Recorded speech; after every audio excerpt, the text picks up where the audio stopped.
विचार तो फक्त एक कल्पना नाही, तो तुझ्या आयुष्याची दिशा ठरवतो.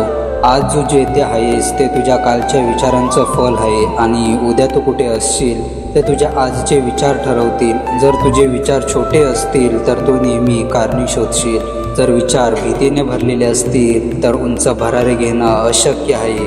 पण जर विचार मोठे असतील तर परिस्थिती तुला बदलणार नाही, उलट परिस्थिती तुला पाहून बदलेल. लक्षात ठेव, जग त्यांचाच ऐकतं ज्यांचे विचार धारदार असतात. विचार हे त्या बियासारखे आहेत ज्यातून यशाचं झाड उगवतं. बीज कुजलेलं असेल तर झाड कधीच फुलणार नाही. तसंच जर तुझे विचार शंका आलस भीतीने भरलेले असतील तर तुझं आयुष्य कधीही गोड फल देणार नाही. प्रत्येक सकाळी तुझ्या हातात 2 पर्याय असतात. जुने विचार घेऊन सरासरी दिवस जगायचा किंवा नवीन विचार घेऊन स्वतःचं भाग्य घडवायचं. त्यांनी विचार बदलले, त्यांना अडचणी होत्या, त्यांना अपयश आलं, त्यांना शंका घेणारे लोक होते, पण त्यांनी स्वतःला सांगितलं मी करू शकतो आणि तोच विचार त्यांची ताकद बनला. लक्षात ठेव, तुझं शरीर तोवर चालत नाही जोवर तुझं मन त्याला परवानगी देत नाही. आणि मन पण तसंच विचार करतं जसं तू त्याला रोज शिकवतोस.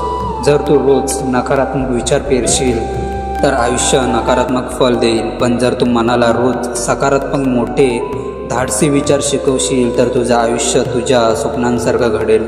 म्हणून तुझ्या विचारांना प्रशिक्षण दे, त्यांना लक्ष्याच्या दिशेने वळव. प्रत्येक नकारात्मक विचारावर प्रश्नचिन्ह उभं कर. हा विचार मला पुढे नेतोय की मागे खेचतोय?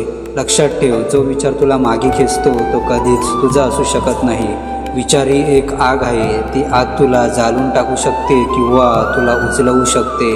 ठरव, तुला या आगीने स्वतःला संपवायचं आहे की स्वतःला उचलवून जग उचलवायचं आहे. भाऊ, आता निर्णय तुझा आहे. तू विचारांना फक्त इजा करू देशील का की त्यांना असा आकार देशील की तुला उंचीवर नेतील? विचार शक्ती बनतात, शक्ती कृती बनते आणि कृती इतिहास लिहिते. तू स्वतःला विजेता म्हणून पाहतोस ना, तर आधी तसं विचार कर, कारण विचार बदलले की आयुष्य बदलतं. विचारांना जिंकलं म्हणजे आयुष्य जिंकलं. विचार मोठे ठेव, कारण विचारच तुझं भाग्य लिहितात.